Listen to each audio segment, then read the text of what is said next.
Hello everyone, it's August, it's 1996. Shall we have a look at a fat dwarf? Let's do it. Okay, here we go. White Dwarf 200, the biggest white dwarf ever, the fat dwarf, and with this lovely picture on the front, this Wayne England illustration. And I had that as a poster on my wall for a long time. Sadly, it got very creased and damaged. I don't have it anymore, but it was, yes, proudly on my wall for some time. So have a quick look at, here is the white dwarf himself. We're going to look at sculpting him a bit later on in this issue. And I have painted him during lockdown. I had painted him already, but I stripped and repainted him as the figure that I have in my collection, the oldest, not the oldest figure in my collection, but the figure that I've had in my possession for the longest for some reason.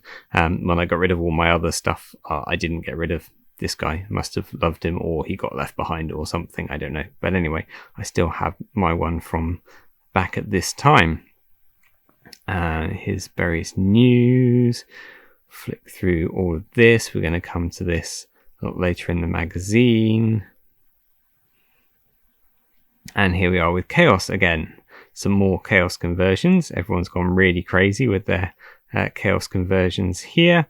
And Andy Chambers talking about the new Night Lord's Dreadnought, because of course the original Chaos Dreadnought looked like the original Space Marine Dreadnought. The Space Marine Dreadnought turned into this kind of boxy style a while before this magazine came out, so Chaos needed a boxy style Chaos Dreadnought, and not my favourite model, but he's quite fun nevertheless. I have one somewhere to paint up when the inspiration takes me, and some more converted Terminators here. Obviously converting Chaos stuff was a big thing. Look at all this John Blanche conversions here on the Death Guard and Plague Marines. Here is Colin Dixon talking about sculpting the White Dwarf. Colin Dixon obviously looking quite young there, looking a bit like a younger me, maybe. And what's interesting here is that it says that Colin began by sculpting a mock-up of the White Dwarf, but this model here, this looks like a very finished model to me, and the axe is different and some of the features on the body are different, but I mean, to go to that effort of sculpting really a very nice finished dwarf as a prelude to sculpting the final model is some dedication. Good work, that man. Yes, I like to think that I maybe could have been Colin Dixon in a different existence. Here's Nigel Stillman talking about the fluff origins of the White Dwarf, as the White Dwarf is this character who appears to rescue heroic dwarves when they're making a last noble stand or fighting against the odds. He comes and evens things out for them. Ian Pickstock writing another article. Well, I don't know how many Ian's written, but it's another article about sticking true to the character of armies when you're building your army list, and not power gaming.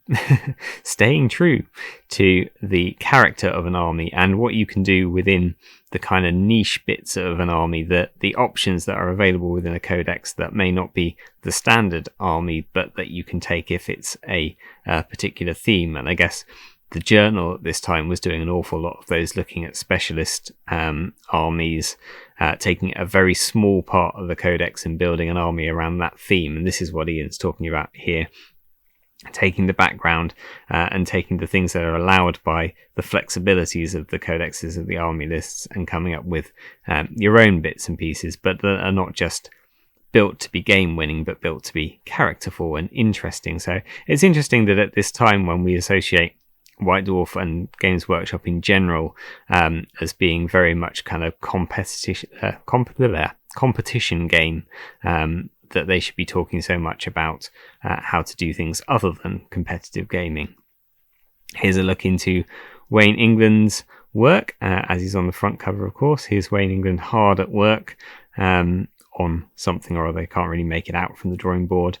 And all of these logos and iconography, and really the look of Games Workshop's publications at this time owes so much to Wayne England and to Alan Merritt, because apparently Alan Merritt came up with a lot of these designs as sort of rough doodle sketches, and then Wayne England went away and worked them up into these beautiful pieces of artwork, including the banners down the sides of the White Dwarf pages were also Wayne England pieces, but just very, very iconic, I guess, representative of the White Dwarf art of this era. It's got that kind of very graphic,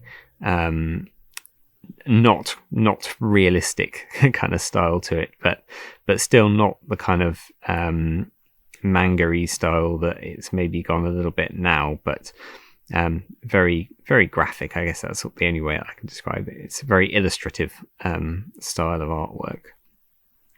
Papa Steve Anastasov talks more about the Underhive, Tales from the Underhive, B-movies as a setting for scenarios, or as an inspiration for scenarios, and various ways that you can take popular 80s and 90s action movies and make them necromunda scenarios.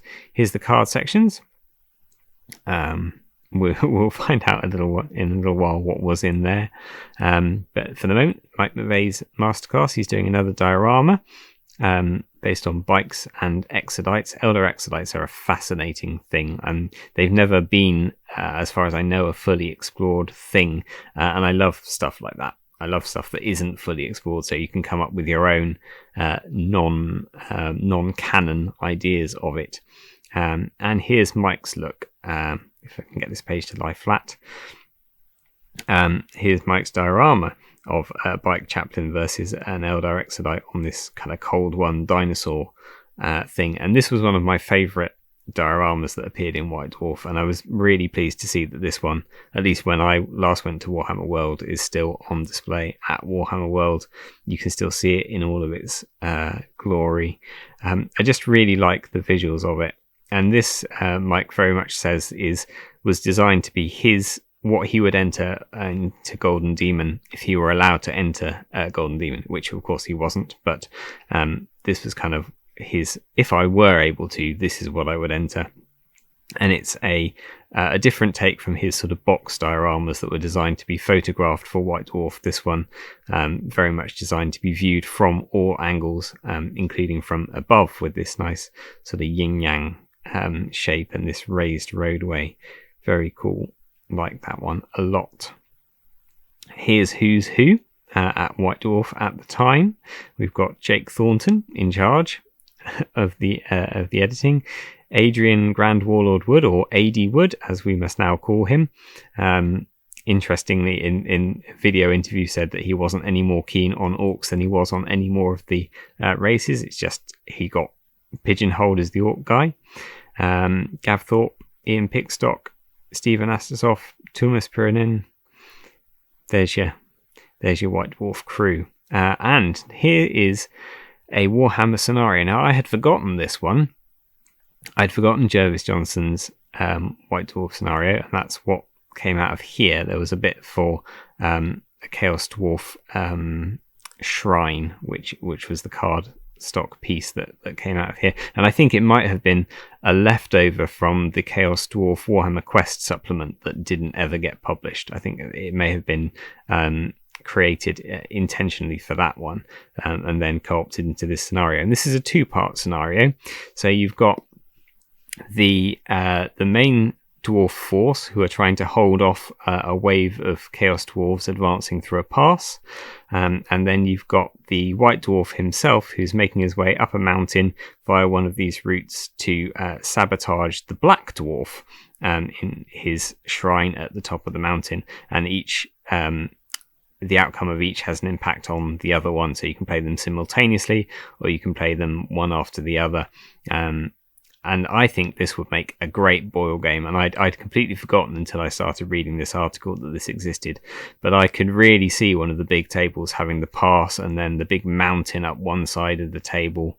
So I'm gonna put the idea forward that maybe not next year. I think it will take me more than a year to get there. I've got plans for the next year, but maybe for the year after that, we could do this big game. I need to find somebody who's got a decent sized big hat Chaos Dwarf force.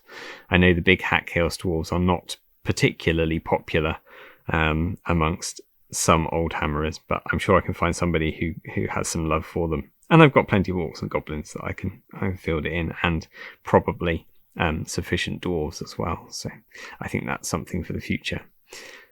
Here's another Mike McVeigh article on what he looks at for Golden Demon winners.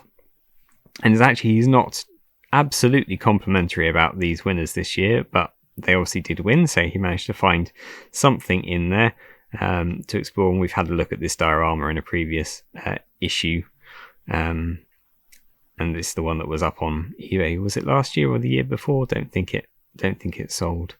The Fangs of Fenris. We've got Space Wolf, Wolf Guard Terminators in Space Hulk. And very much what they seem to have done with the Wolf Guard is taken the Assault Cannon and Chain Fist that were in the first edition of Space Hulk, got stripped out for the second edition, and they've put them back in as Wolf Guard weapons. So you can field now Assault Cannons and Chain Fists against the Gene Stealers through this scenario. Here's another article looking at putting Warhammer Quest adventurers into Warhammer battles and facing Marauder Giants again. Look, classic Marauder Giant making another move. In this article is particularly looking at things like working on converting ranges, using wizards, and pointing up your adventurers. And of course, they end up being quite expensive, but then they are special characters in your army. They're not just any old rank and file, so they're going to be quite pricey. Here we have Andy Chambers again writing about Fabius Bile, that lovely Jez Goodwin sculpt of the kind of mad scientist with his spidery harness over his back. We have a look at some previous issues of White Dwarf, and we've covered most of these in the videos, I think, or at least if we haven't, we will do in future. Don't have, I'm afraid, a White Dwarf issue 1. Well, actually, I'm not afraid. Obviously, as a collector's piece, it goes for quite a lot, but I don't think I really have much interest in that. I think that the content from sort of issue 30, which is what I have, is probably a lot better than the content of these very, very early issues, but they're interesting collector's pieces. Some nice bits and pieces that have been included in White Dwarf over the years, freebies and modelling guides and posters and all sorts of good things. And we've seen a lot of these. We've covered a lot of these articles over the videos. Here's a bit of a potted history of White Dwarf. And this book, How to Make Wargames Terrain, was, I think I got it as a Christmas present, and it became quite a staple in my library. I went to it a lot and tried to make a lot of things from this book. But now, interestingly, because the text of this book was written by Nigel Stillman, I associated a lot of the terrain in this book with Nigel Stillman, when in actual fact I should owe a debt of gratitude to Owen Branham, who actually made most of the stuff, and then Nigel Stillman just wrote it up. So it's actually Owen Branham's work that I was very fond of, and I mistakenly associated all of this to Nigel Stillman, when this should be the man that I have to thank, for all of these projects that I made out of egg cartons and Pringles tubes, and covered my kitchen with glue, or not my kitchen, my parents' kitchen, with glue and mess and everything. But it's that same attitude that we saw in the last episode of being able to make stuff with stuff that's around the house, with cereal boxes and corrugated card and scissors, and not specialist model making equipment by any means, things that you can find around. So very do-it-yourself, basic but effective modelling. Some really nice projects in here, and of course the more advanced projects here from the Perry twins, their lovely castles, and these beautiful Dave Andrews buildings from the sort of previous iteration. I mean, imagine having these castles on your tabletop. It's just insane. Some Q&A for Space Hulk and Warhammer and Warhammer 40k, and what happens if your Slaaneshi champion refuses to run away with the trolls. Here is Chaos versus Orcs battle report. Jervis versus Andy. Andy playing Chaos, of course, having written the codex. And this goes alongside something else that Robin Dews was talking about in his interview with FilmDeg recently. The fact that the new army, so in this case Chaos, always seems to win the battle report. And was that a fix? And he's saying that it wasn't a fix, but normally the people playing the new army were the people who had written the codex and had spent the last year or so eating, drinking, sleeping that army, and so knew exactly how they worked, versus somebody who hadn't really ever come across them before, didn't know how they played. They didn't play any warm-up games. So if the new people win, it's just by dint of the opponent not knowing quite how to cope with them. And as you can see, the Chaos Army did snatch the victory in this case, although the Orcs came quite close. They inflicted some serious damage on Andy Chambers' Chaos Horde. And these battle reports are still written up very much as a kind of narrative. Throughout all of this, there's not too much intricacy about tactics and dice rolling and all the rest of it. It's still written very much as a kind of a blow-by-blow account, but a sort of story account. We haven't really got to the high analysis of each dice roll. And then we're into mail order. Lots of Necromunda stuff. We've seen these guys before. Weirds and some Ali Morrison and some Trish Morrison there, and some Colin Dixon and Gary Morley. Everyone getting in on the scene. Some more Gary Morley's Wood Elves. Some Norman Swales and Alan Perry. Gretchen. Norman Swales, of course, being the fine. Not the fine line designer, the straight line designer who did a lot of vehicles and big guns and things, and doesn't get an awful lot of credit for it, but this is another one of his, I guess, the Orc War Buggy, and some lovely Dave Andrews Chaos Plague Marines. Now, Dave Andrews, again, is another, you associate him with several things, but he did board art for them, he did cover art for them, he did sculpting for them, he obviously made buildings for them, really multi-talented, and his very ornate Abaddon, Jez Goodwin sculpt, of course. Here's another Dave Andrews sculpt, that Chaos Dreadnought. Yeah, very multi-talented guy, that Dave Andrews. Wargames Train with these wonderful Orc huts that were in the raid scenario that we saw a few months back. The Orc buildings for 40k, and this rather lovely polystyrene hill. And just to finish off, we've got a Necromunda scene, beautifully colourful Necromunda scene. I love how they've got this sort of blue industrial with all these Pringles tubes dotted around, little patch of goblin green there on the base. This kind of red background here really sets off the figures. So although it's a grim Underhive look, it's still got very bright, vibrant colours to it. It's not too gritty and grim dark. And I really like that aesthetic of the Necromunda of this period, that it's clearly industrial, but it's also, it's quite fun. It's not all just black and white and rust in abundance. There's some very some nice colours going on here. It's owes more to 2000 AD, I think, than it does to grim darkiness. So there you are. That's issue 200. I hope you enjoyed the Fat Dwarf. I shall see you next week for something else. Take care.